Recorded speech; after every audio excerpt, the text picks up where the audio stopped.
하나님 나라 백성인 하백 여러분, 하백의 성경 아카데미 오신 것을 환영합니다.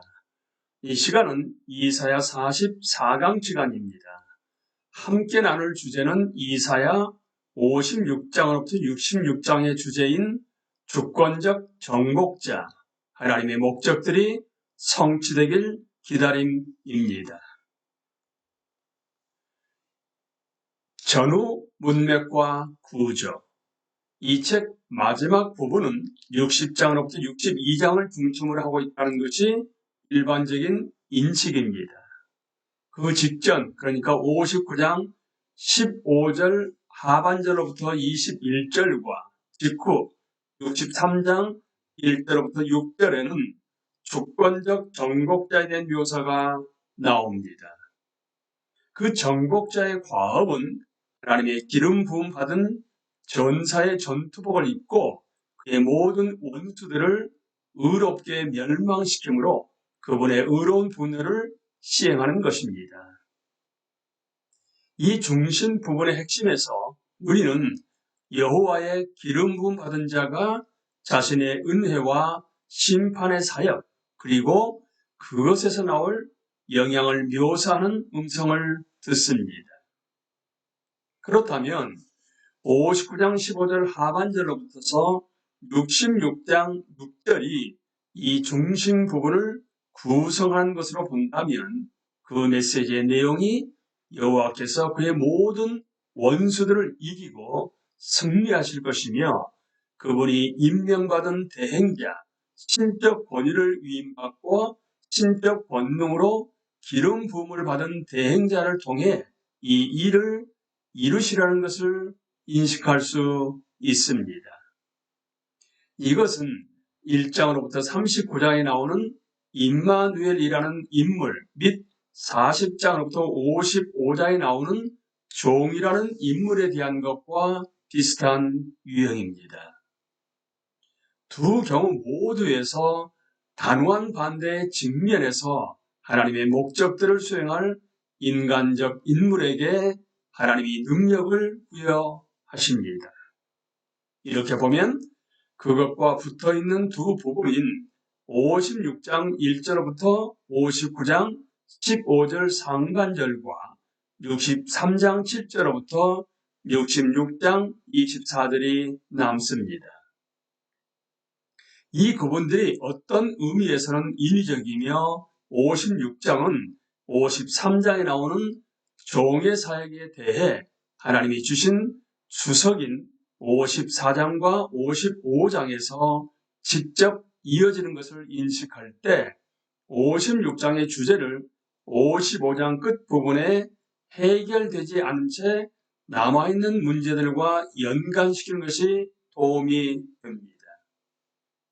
그 위대한 복음장에 나오는 약속들은 수많은 새로운 신자들을 그들의 회개와 하나님의 자비 및 용서를 통해 여호와와의 언약 관계로 모아드리는 것에만 초점을 두고 있는 것이 아닙니다.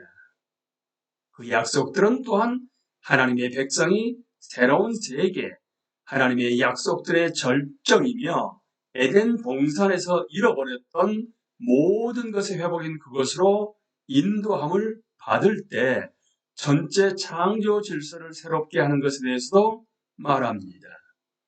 이것은 우리가 앞에서 보았듯이 기다리는 때를 사는 믿음의 사람들의 적절한 행동이라는 문제를 제기합니다. 하지만 그 부분의 가장 첫 부분인 56장 1절은 얼핏 보면 우리를 값없이 주는 은혜에서 일종의 종교, 행위 종교로 돌아가게 하는 것처럼 보입니다. 여호와께서 이와 같이 말씀하시기를 너희는 정의를 지키며 의를 행하라. 우리는 이것이 죄된 인간들이 성취하기에 불가능한 것이라는 점을 배우지 않았습니까? 그래서 우리는 이 책 첫 부분에 해결할 수 없는 문제들로 다시 돌아가는 것이 아닌가. 이 질문들에 대한 이사의 대답은 그렇다와 아니다가 될 것입니다. 이 장들에서도 우리가 죄와 그 결과들로부터 벗어날 수 없다는 점은 분명 반복될 것입니다. 하지만 우리는 이제 56장에 있습니다. 그리고 우리는 이미 종의 사역이 제공한 인간의 죄 문제에 대한 멋진 해결책을 알고 있습니다. 여호와께서 우리 모두의 죄악을 그에게 담당시키셨도다. 하지만 56장으로부터 59장의 요구들을 종의 속죄 제사에 비추어 읽어야 한다는 사실은 여호와께서 56장 1절 상반절에서 설명하시는 동기에 확증되어 있습니다. 나의 구원이 가까이 왔고 나의 공의가 나타날 것이니라. 우리는 영원한 나라 안에서 이루어질 종의 사역의 확실한 절정에 비춰볼 때 현재 언약 축복들을 개인적으로 누리려면 개인적인 언약 순종이 필요하다는 것을 다시 상기하게 됩니다. 그래서 이 장들은 인간 반역의 뿌리 깊은 본성을 다시 한번 드러낼 것입니다. 하지만 더불어 그것은 회개하는 사람들에게는 끝없는 자비와 언약 관계를 값없이 제공할 것입니다. 알렌 모태의 제안은 우리가 여기에서 이사야가 좋아하는 더블릿을 또 하나 본다는 것입니다. 같은 유형이 처음 해설된 직후 다시 반복되는 것입니다. 이것은 그 부분을 통합시키고 다음과 같이 그것의 논리를 보도록 도와줍니다. 그 부분의 첫 번째 부분은 56장 1절에서 59장 15절 상반절까지로 본다면 그것을 56장, 57장과 58장으로부터 59장 15절 상반절 둘로 나눌 수 있습니다. 각각의 첫 부분에는 특히 구약 율법에 초점을 맞춘 의에 대한 하나님의 권고가 있습니다. 단순히 외적인 것만이 아니라 광범위한 사회적 의를 나타내는 것, 곧 안식일 준수와 금식에 헌신하라는 것입니다. 하지만 의를 행하라는 말은 나의 공의가 나타날 것이라는 말과 균형을 이룹니다.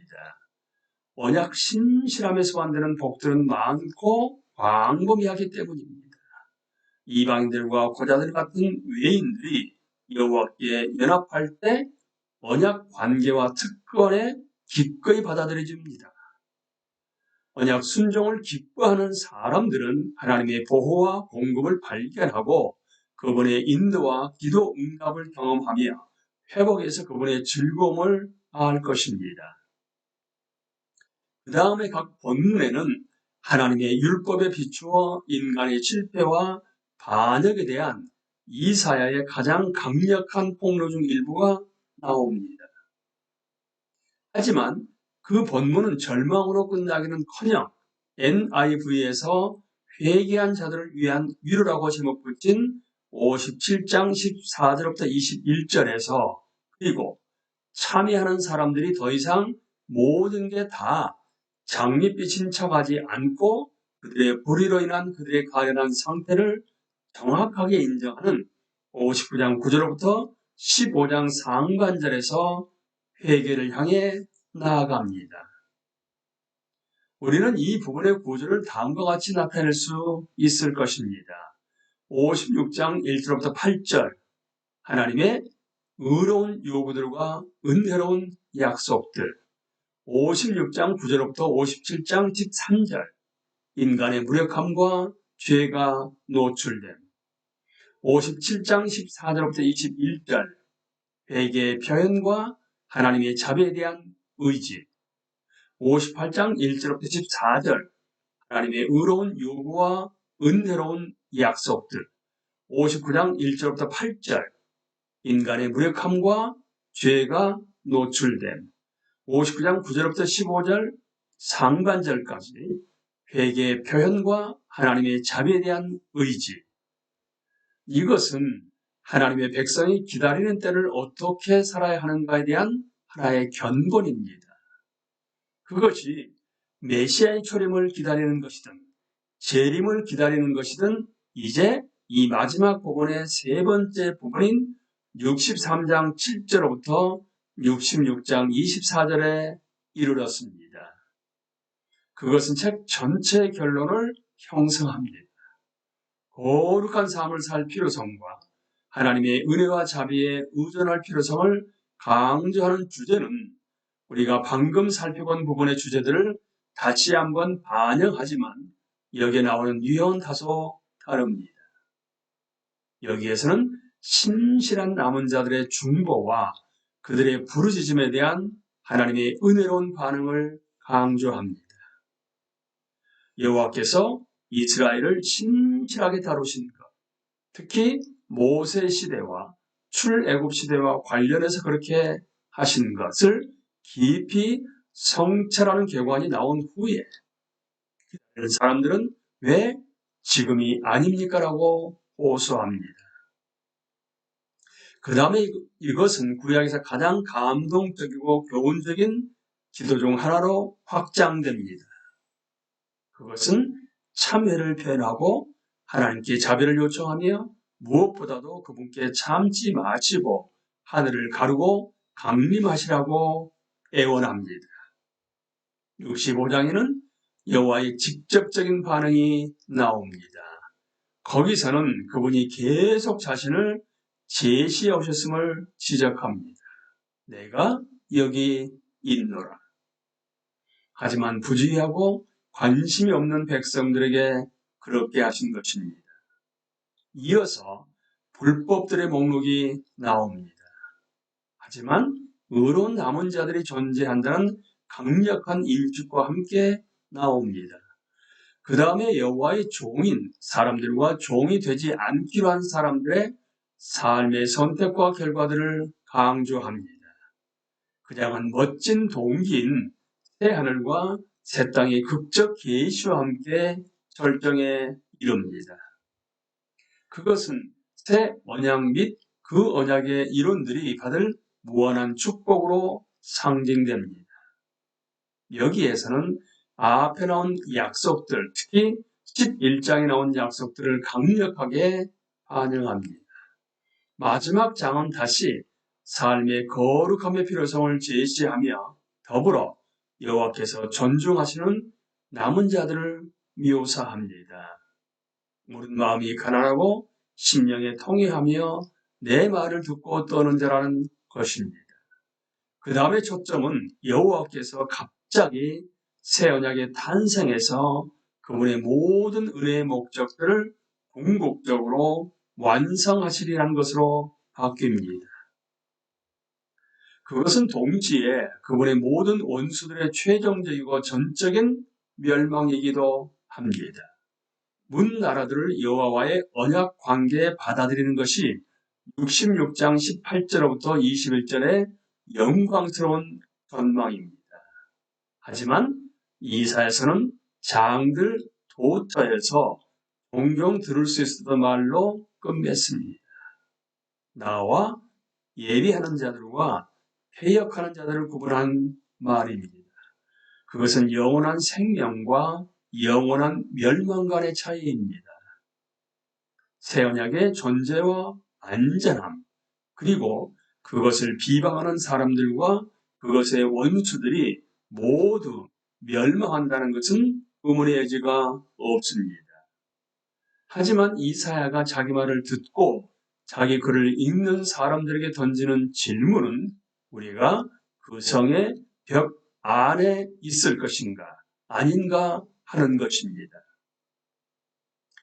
그 부분의 내용을 보다 상세히 살펴보기 전에 존 오스왈트가 2권으로 된 NICOT 주석에서 설득력 있는 교차 대구법적 구조를 제안한다는 것을 주목할 만합니다. 그중 탁월한 한 부분은 전체 일관된 객관을 발견하면서 수많은 가능성들을 탐구합니다. 56장에서 시작하여 66장에 이르기까지 언약 관계 안에 외인들이 나타나는 것은 그 구조의 단서를 제공합니다. 그것은 인간의 반역과 무력함에 대한 다양한 본문들 및 주권적 정복자에 대한 두 개의 묘사로 우리를 그 중심부인 60장으로부터 62장의 종말론적 환상으로 이끌고 갑니다. 하지만 오스왈트의 글에서 가장 도움이 되는 것은 구조를 보는 그의 능력뿐만 아니라 또한 그것의 신학적 목적과 교훈적 능력을 분별한 능력입니다. 외국인들과 외인들이 하나님의 은혜를 개인적으로 받아들인다면 새 언약의 거민이 될 수 있을 것입니다. 그 은혜는 우리 모두 신적 요구에 얼마나 미치지 못하는가 하는 것과 여호와 자신의 주도권에 의해서만 궁극적으로 악의 세력을 정복하고 멸할 수 있다는 것을 인식하는 참여를 하게 하기 위함입니다. 이것은 이 부분 전체에 걸쳐 배워야 하는 주요한 신학적 교훈입니다. 그것은 그리스도인의 삶 혹은 이사야식으로 말하면 어떻게 남은 자들이 기다리는 시간 동안 의롭게 살아야 하는지에 대한 실제적 가르침에 심오한 함축을 지니고 있습니다. 오스왈트는 바벨론에서 구원받는 것이 그랬던 것처럼 의는 더 이상 인간의 노력에 의해서 이루어져서는 안 된다. 그것은 그분 홀로 원수들을 무찌르고 그분의 백성이 그분이 요구하시는 의로운 삶을 살 수 있도록 해주시는 분인 하나님의 은혜에 의한 것이다. 의는 여전히 요구된다. 하지만 그것은 신적 은혜를 통해서 생산되어야 한다. 그러므로 이사야서를 설교하십시오. 우리는 이 시간에 이사야의 50장으로부터 66장의 주제인 주권적 정복자, 하나님의 목적들이 정책을 기다리는 주제의 전후 문맥과 구조에 대해서 함께 나누었습니다. 강의를 마치겠습니다. 감사합니다.